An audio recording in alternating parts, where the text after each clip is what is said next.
After the nauseating, horrifying anti-Semitic attack on Jewish Australians as they celebrated Hanukkah together, full of joy and happiness, on Bondi Beach at Sydney in Australia, I didn't want to talk about Israel and its ongoing genocide against the Palestinian people. Unfortunately, Israel and its cheerleaders have decided otherwise.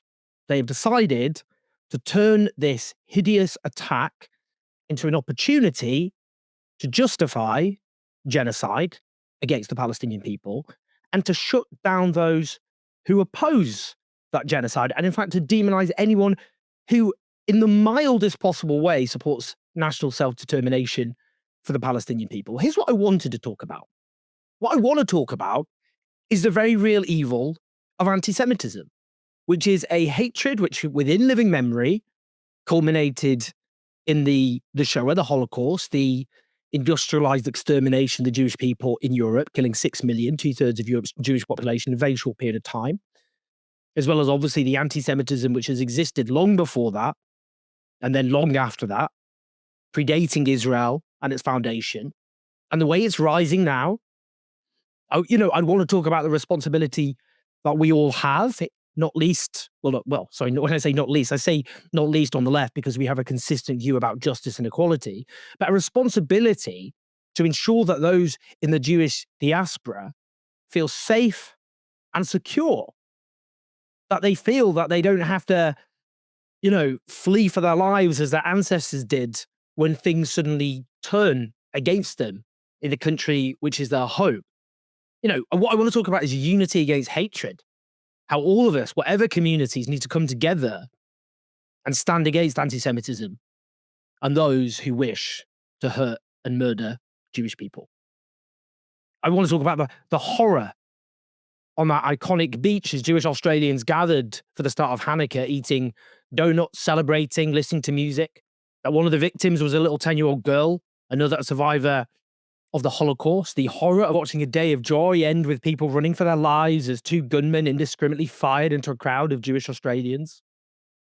I want to talk about how no cause on earth ever justifies murdering unarmed civilians. Now, whatever is going through the minds of these terrorists, the only cause underpinning what they did is hatred. And the only cause that they advance is hatred.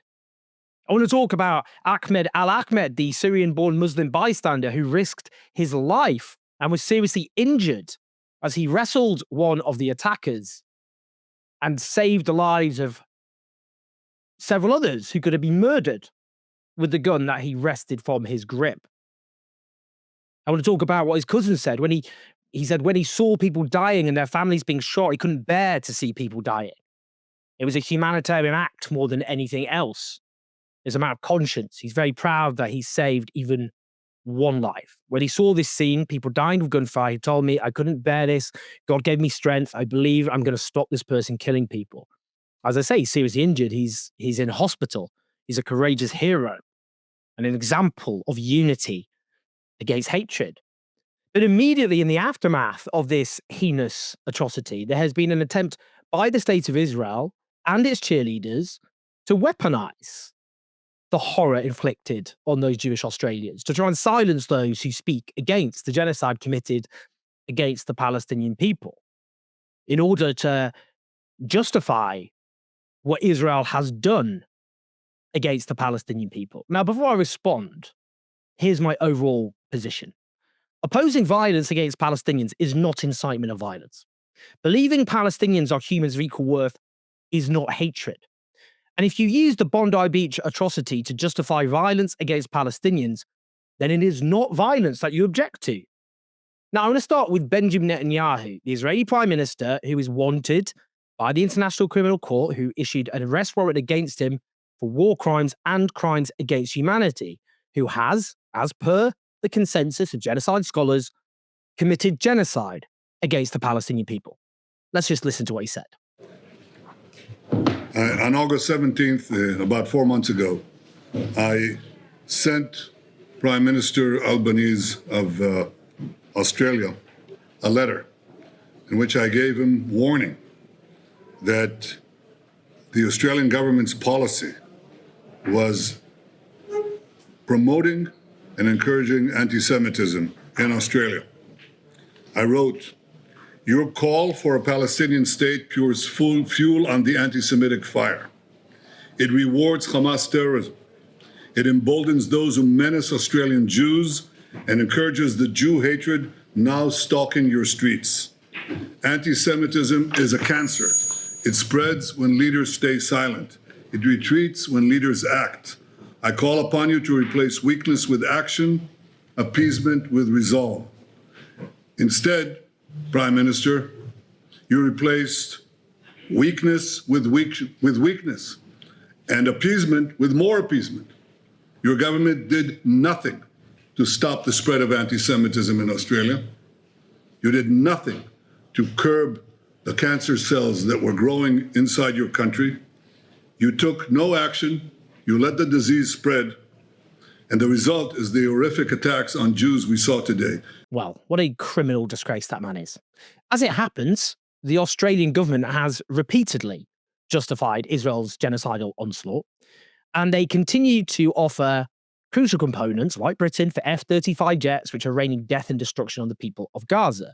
Let me read this from Amnesty International Australia. Amnesty International Australia is gravely concerned by new reports confirming that Australia has directly supplied parts for F-35 fighter jets to Israel, which have been used in its genocide against Palestinians in Gaza. Despite repeated claims by the Australian government that it is not supplying arms or arms parts to Israel, shipping records now reveal goods labelled aircraft parts were recently sent on 2 flights from Sydney to Tel Aviv. The parts are registered to Lockheed Martin, the manufacturer and global supply chain manager of the F-35 Joint Strike Fighter.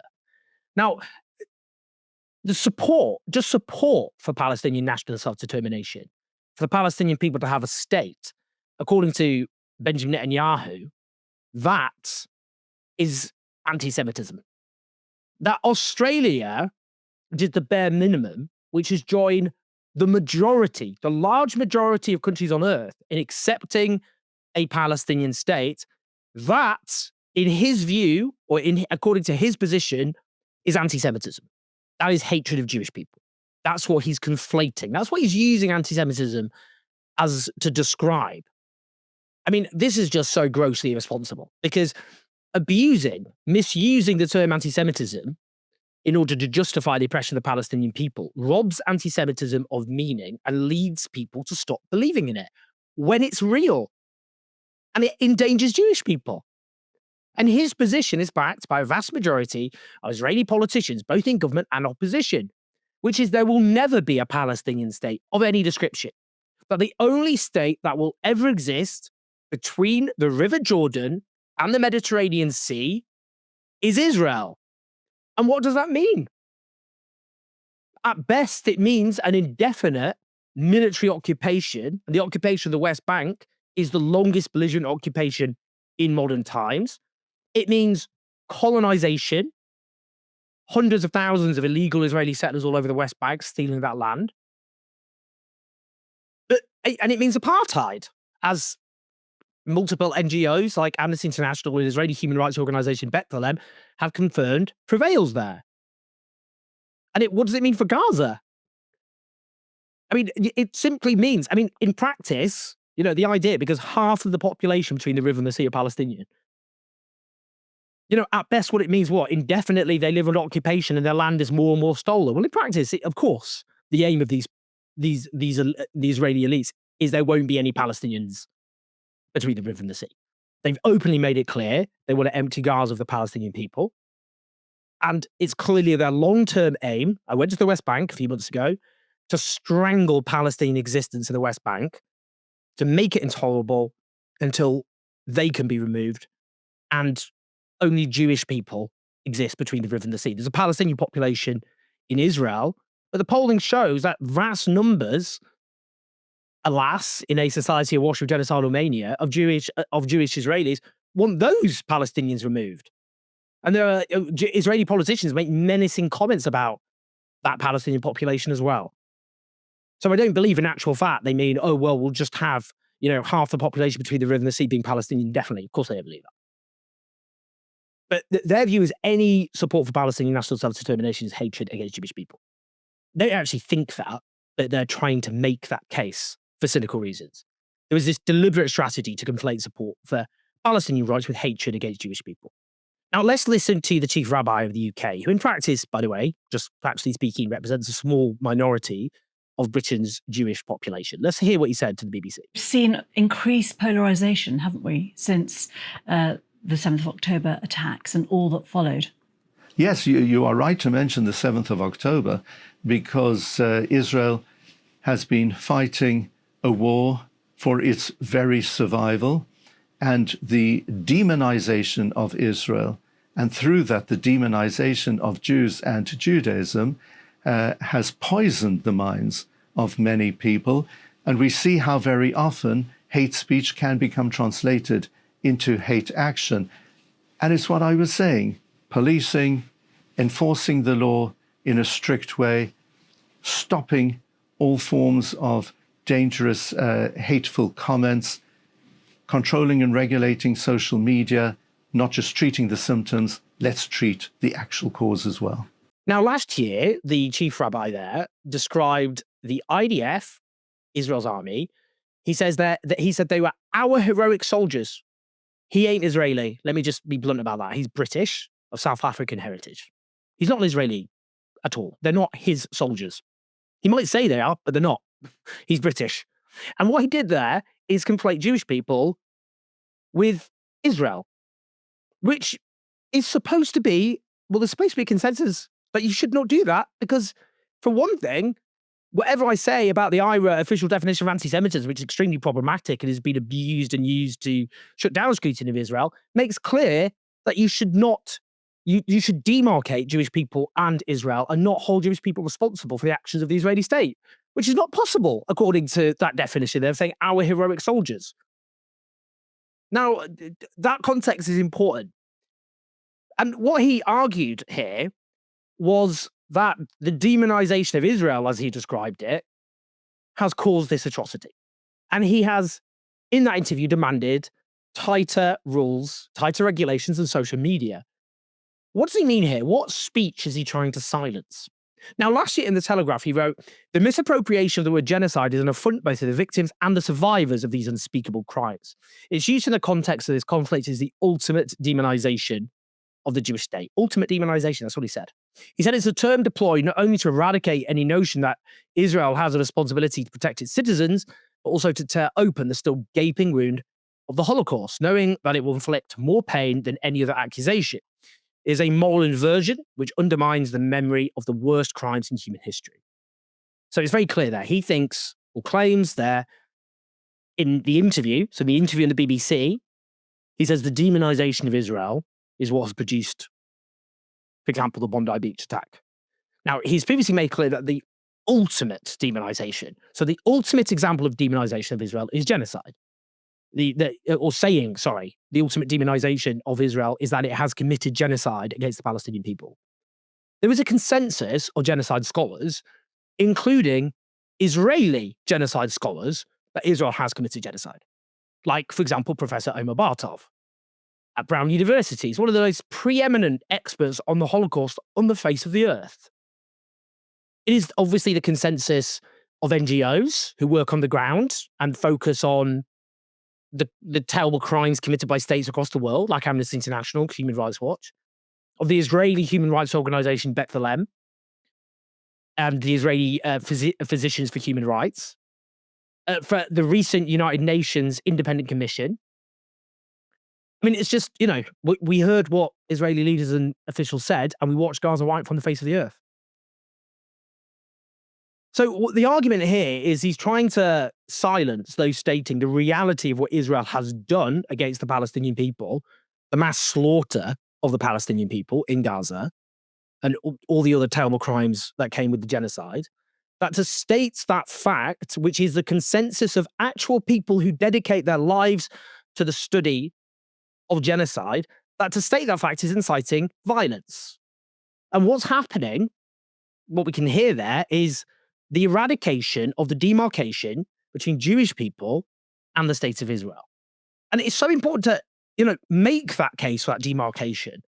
Because obviously what terrorists who are anti-Semitic do is conflate Jewish people with the state of Israel. But we have pro-Israel cheerleaders doing that. The argument being if you attack Israel, the state, for what it is doing to the Palestinian people, then you're attacking Jewish people, i.e. Jewish people in Israel there are treated as being one and the same. Well, that's bullshit, isn't it? And it's dangerous bullshit. And I'm afraid to say, those who are anti-Semitic and those who are pro-Israel cheerleaders have the same opinion. They do. It's just a fact. They have the same opinion that you shouldn't demarcate between Israel and Jewish people. They think that the actions of attacking the actions of, if you oppose, the actions of the Israeli army, then that means you're attacking Jewish people. So they're both making a link between the actions of the Israeli army and just random Jewish people who are civilians and unarmed and all the rest, including this 10-year-old girl. Because if I attack the IDF for what they've done, then a cheerleader of Israel will go, well, you're inciting hatred against Jewish people, leading to attack like this. But then anti-Semitic terrorists would go, well, yeah, they're Jewish people, so they should be held to account for what the IDF is doing. How about we just agree to demarcate and say that actually you should not hold civilians responsible for what the state of Israel has done? Here, notably, those who are not Israeli in the slightest in any case.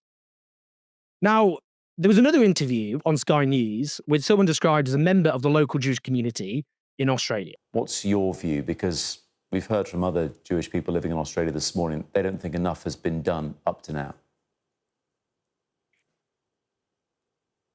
My view is really clear. They're very much playing it safe and they pay a lot of lip service.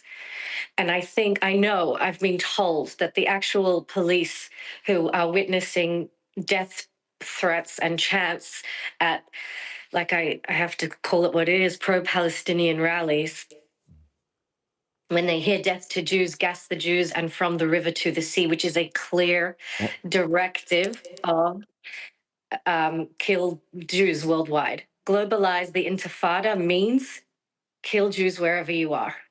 And just so you know, the Jews that go to a Hanukkah party are very open. Everybody there were probably very few ultra-Orthodox Jews at this party. It's mostly secular Jews who look like everyday Aussies. Now, first off, they mentioned this, a chant on a protest, gas the Jews. Obviously, if anyone chants gas the Jews, that is unambiguous Nazi anti-Semitism. Has it been chanted at Australian protests? I looked into this, and it turns out it was a false claim which forensic analysis by Australian police showed never happened. Now, she also throws in there the slogan, from the river to the sea, Palestine will be free. I'm sorry, I reject the idea that that is a genocidal chant.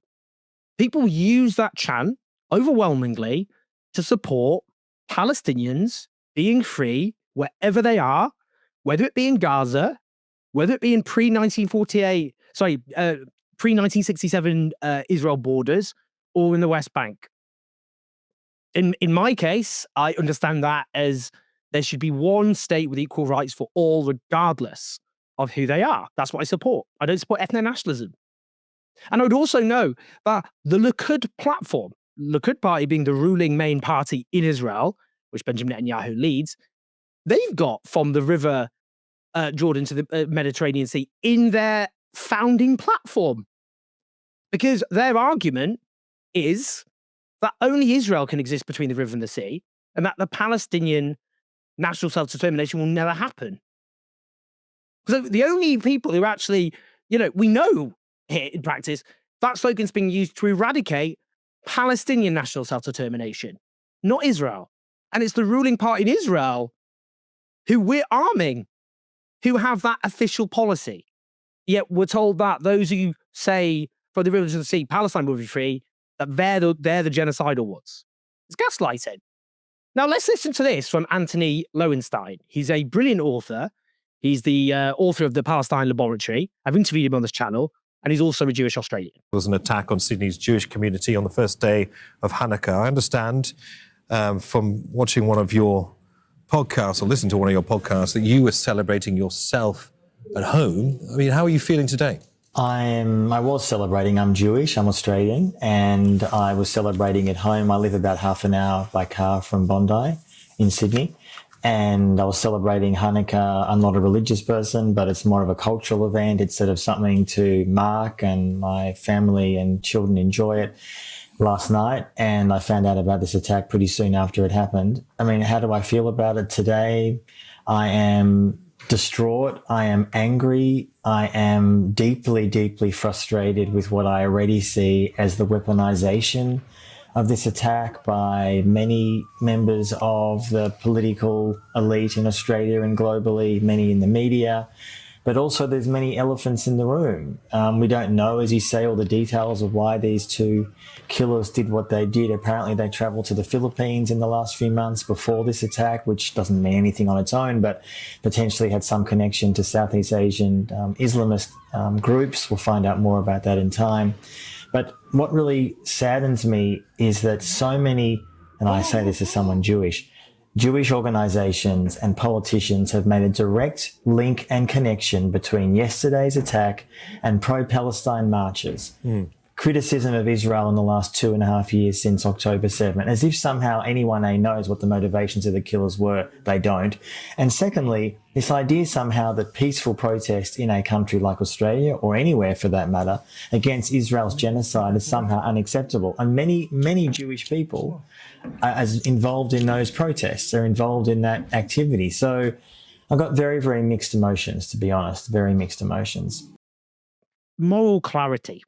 I mean, that is so important at a time like this. What happens is moral clarity is suffocated. That at a time like this, what reigns supreme is hatred and demands for more violence. Our species doesn't have a future, you know, if we can't carry on down that path. It doesn't. We're heading for a very dark, bleak place. And it might be difficult to have moral clarity at times like this, in terms of the pushback and response you get. But that is more of a reason to show moral clarity, not less.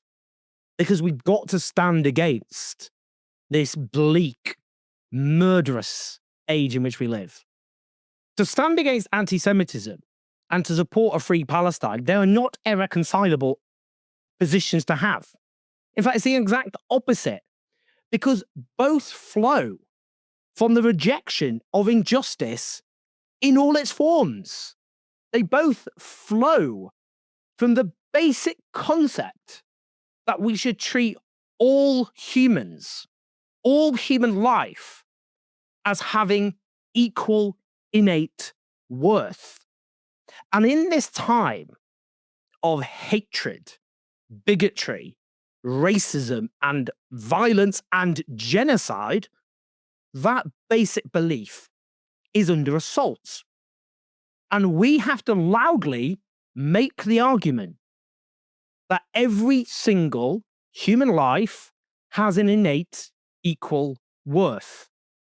Now, for those who use this atrocity to support and justify violence against Palestinians, you do not oppose violence at all.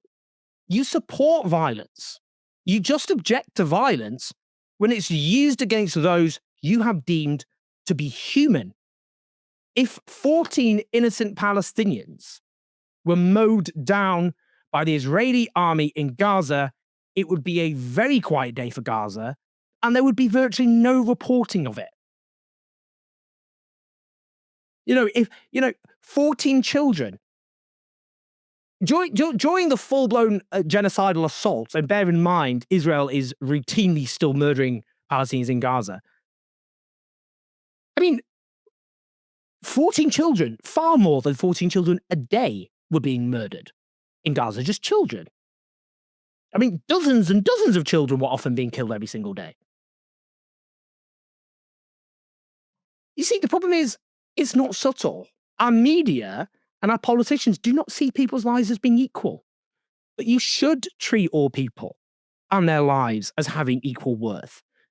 What happened to the Jewish Australians celebrating Hanukkah on Bondi Beach is abominable. And we have to stand against anti-Semitism and hatred. And it means being consistent oppose bigotry and violence in all its forms against everyone, and do not use atrocities to support other atrocities. You should learn from violence against civilians that we should not use violence against civilians. That should be the abiding lesson. That violence against civilians is something to be opposed and despised. But for some, not least in the service of an ethno-nationalist project, is just simply an excuse to justify yet more violence against people who are not regarded as human beings. Well, as I've said, moral clarity might be in short supply, but we're still going to fly the flag for it here. Please like and subscribe, leave your thoughts in your comments, and help us as ever take on the pro-genocidal media. I'll say as is. Patreon.com/784. You make all of this possible. Do share the video, and I'll speak to you soon.